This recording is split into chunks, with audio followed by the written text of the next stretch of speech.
Greetings, future masters. Let's do some puzzles.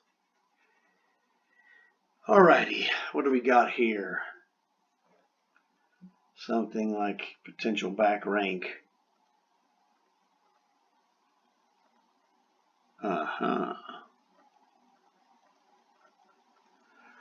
We have a nasty threat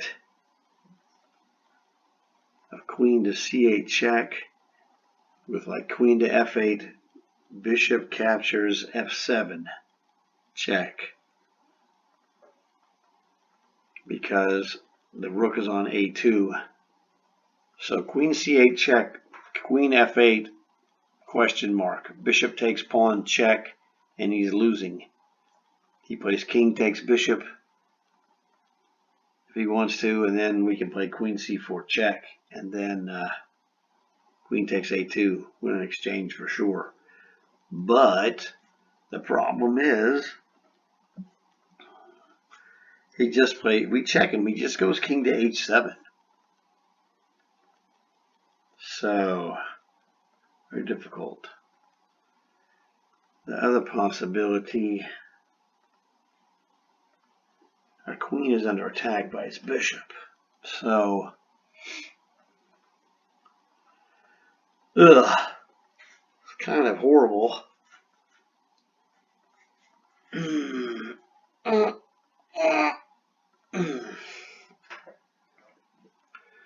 Queen checks, king h7. I don't know, rook takes bishop, pawn takes rook. Yeah, doesn't look too promising. This is a toughie. The thing he's also threatening to do is say rook takes h2 check. That jerk. So,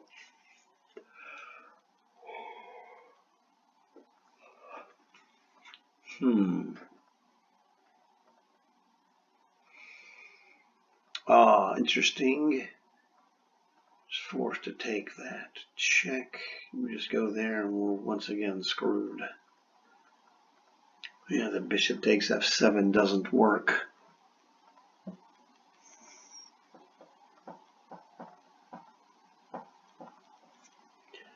In fact, rook takes h2 is a checkmate, corner checkmate. Cannot allow that. We have one real defense, and that's rook captures bishop.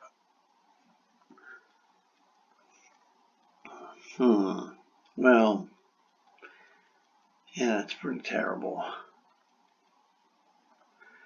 g5 is not going to do it.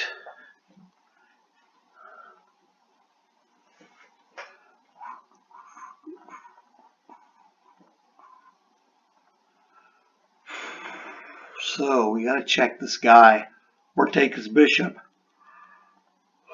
or defend h2.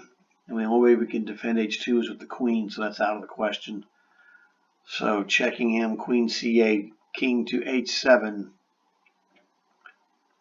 is the great move because bishop g6, pawn takes with check on g6.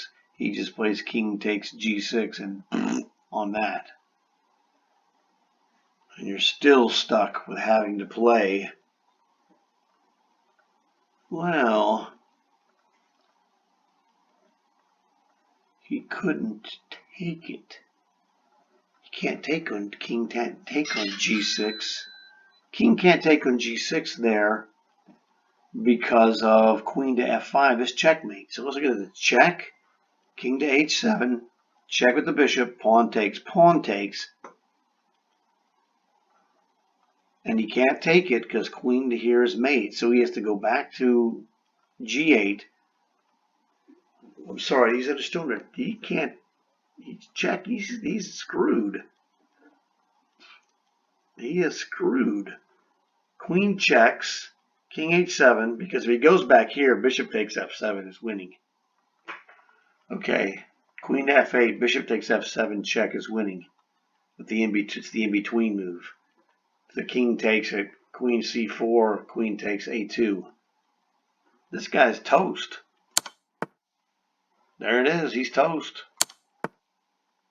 Oh, that's even worse, dude. Sorry, broski.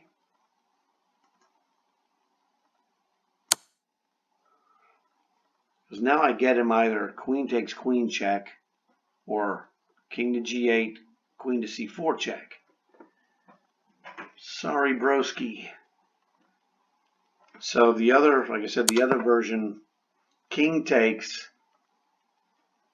Oh, he can't play king takes because queen to e6 is mate. So bishop f7, my original idea was terrific that he can't play this because I play this. Can't take, it's checkmate. So he has to move where he did, and I check him again. And if he goes to the back rank, the queen can checkmate him. I mean, if he doesn't defend his queen, I take his queen with check. He defends his queen, then it's, same story. Is it here? Check. Just wins the exchange. So that's fantastic. And then the other move was king h7, bishop g6 check, pawn takes, check. If he takes it, he's checkmated, and he has to take it at that point. So queen to c8 is a super move, double exclamation, because of the bishop mates. Oh yes, here's the other thing I was going to tell you. My rule is that in bishops of opposite color endings, like that one, it's like I say 99%, the number's unknown. But just call it 99% of the time you win by making a move on the color of your bishop. And I did. All my winning moves were all on light squares. So, whatever. So this guy, what am I doing? I'm black. I'm sorry. Okay, I see this obvious c6 check. I also see rook to d5 check, skewering his queen.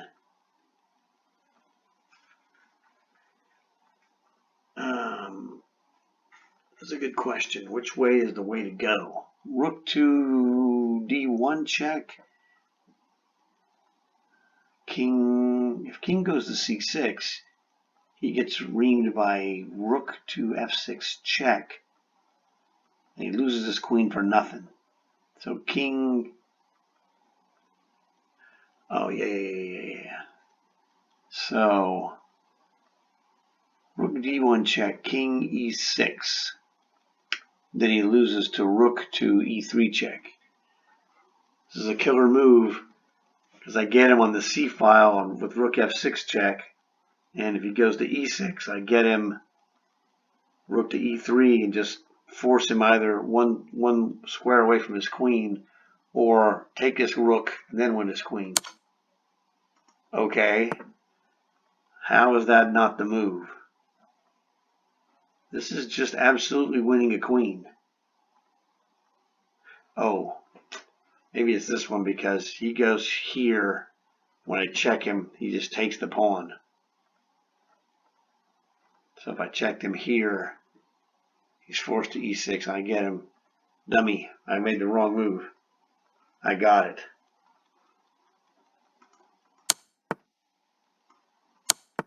That's correct. I flip-flopped the rooks. Mistake. I both saw it and didn't see it at the same time. Whoops. Mistakes happen. That's how you lose tournaments. So we have a killer move. Queen e4 check, right? If he goes forward, this is check. He's still going to go to b6, and then we're going to checkmate him with knight to d7 or d5. So check goes to there. b6 is forced, really. Knight to d7 check. No, knight to d5 check. I think knight to d5 check is the move. That's a good question, actually. Knight to d7 check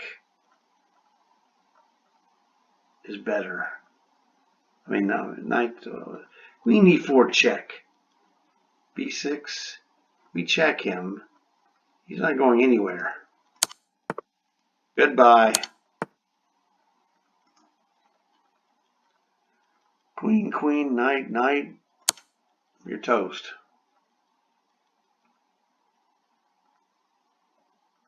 I mean, yes, I can solve this in 19 seconds, but my tournament skill tells me to just take my time and verify everything. The last problem being the examples where I didn't verify 100%. So, bad things happen. Okay. Well, look, dude. No, that doesn't work. Although, here's one of those awesome moves that you don't really see very often that I'm thinking of.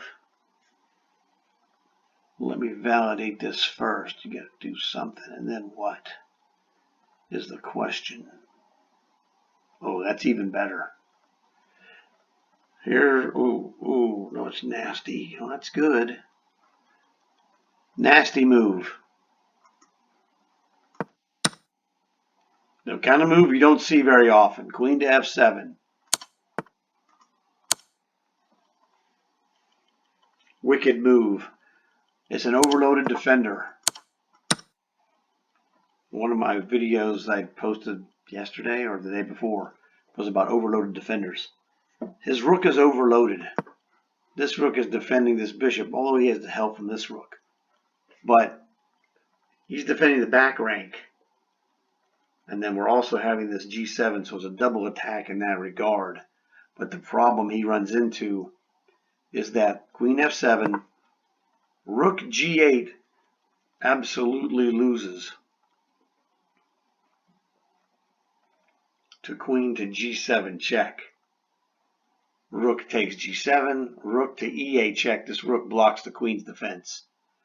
He goes back, rook takes rook, checkmate. So he's checkmated. He takes the rook, he's checkmated. Tomato, tomato. He's checkmated, you know, at least the other checkmate with rook to g8. If black plays rook to g8, white has to play has to see the move queen takes g7 is mating, which is not easy to see. Good players have missed it, this kind of stuff, so whatever. Okay.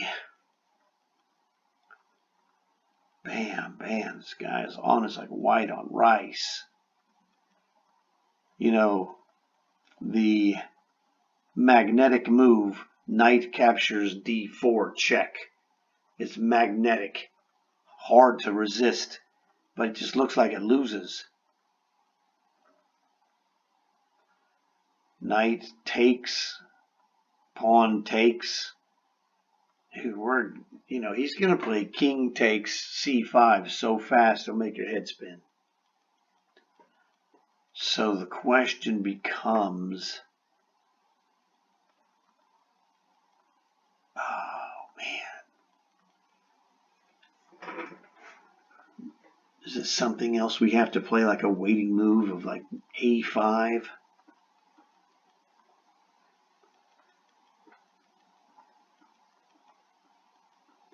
The point being of like a5, knight, king to b5, a6, king takes a6, knight takes rook, pawn takes, king d3. No, he would just play b3. Man, it's like, you can't take the rook. You cannot take the rook because the d4 and b4 pawns win against the king. You can't take one. Because as soon as you move to take one of them on the third rank, he's going to push that other one to the third rank. So if I go king to d3 with pawns on d4 and b4, he would just go play b3, and you can only stop one of those pawns. So you can never take the rook. How bogus.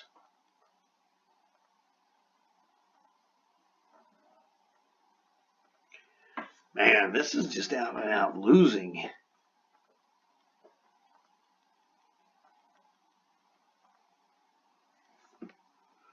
You can only take the rook when you can follow it up with an instantaneous king takes pawn.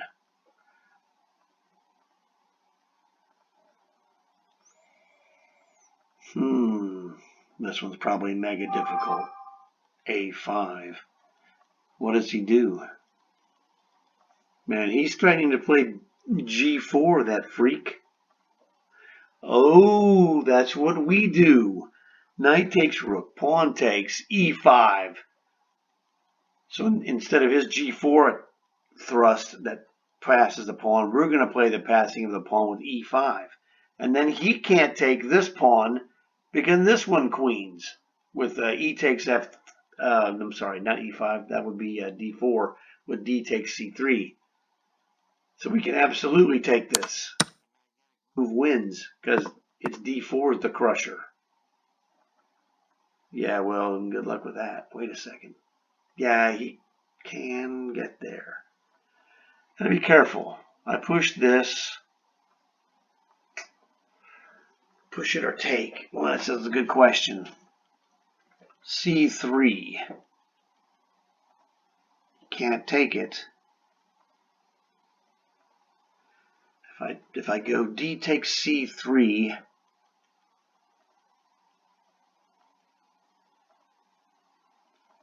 I can go D3. He takes D2, king to E2, F3 check. No, that's losing. Takes is the move. So I go here. Hey, buddy, you in trouble.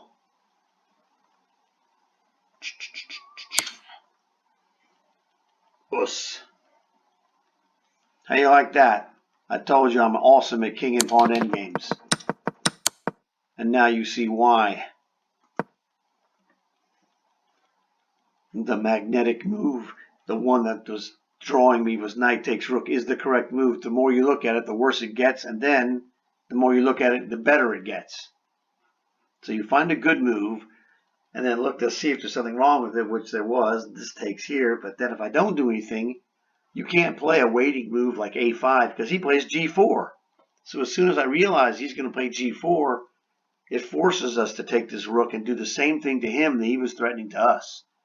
Play the break where we're going to take this, and to make a pass pawn, you push the pawn that has no pawn in front of it. Okay, there's no pawn in front of it. There's just a diagonal capture pawn. So we push this, D4, double exclamation. All right. If he takes it, we play, once again, C3, and he's dead. C takes D4, loses, double question mark to C3. So G4 is his only move. Great move, keeps him alive. D3 is a mistake, double question mark, mistake. Because he'll just queen. He just pushes, and you can't push, because he pushed D2, he goes king E2, you check him, he takes it. You go to F2, he goes to E2, and he's back in the square, you're dead. So we have to play D takes C3. And then he's toast, as you saw, because we queen first, and then we check him. And there's nothing he could do.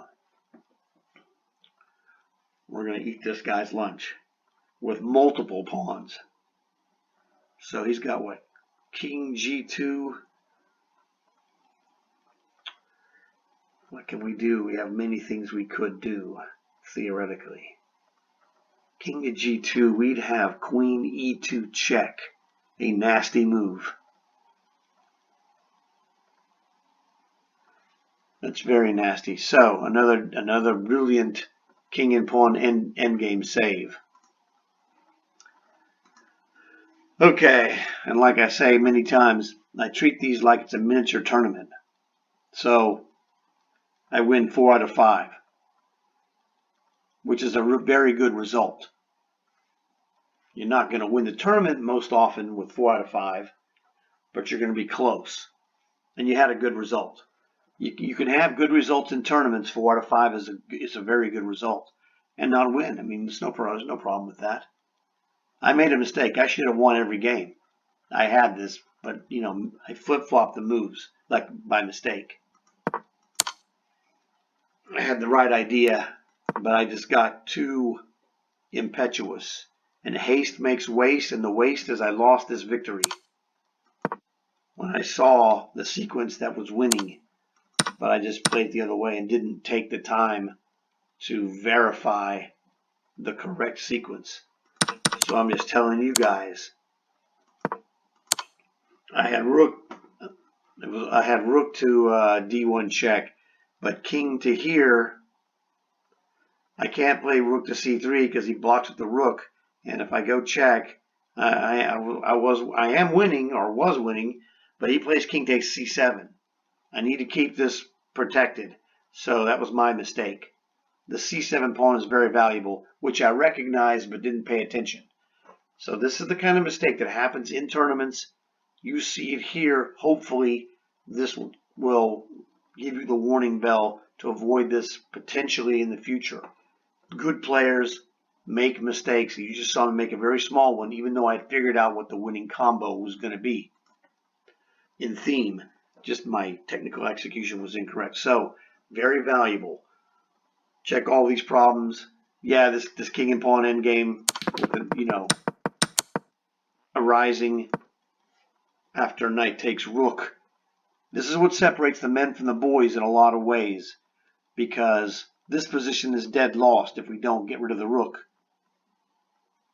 And you see that mastery of the king and pawn endgame allowed me to take this losing position and manufacture a victory. I didn't manufacture it. I deduced what had to be done to allow us to win. You got to work on king and pawn endgames. This problem is the showcase that if you don't have king and pawn mastery, which I have, and you saw it, if you looked at my other problems, you'd see that too. If you have this, you could walk into positions that make lesser men tremble. I kicked this dude's butt, live and in color, right in front of your face. So, like my video. Tell me what you thought about it, because it was awesome, man. Give me a thumbs up. Subscribe for more gold. You know what's going on. You guys know what to do. I'll talk to you later.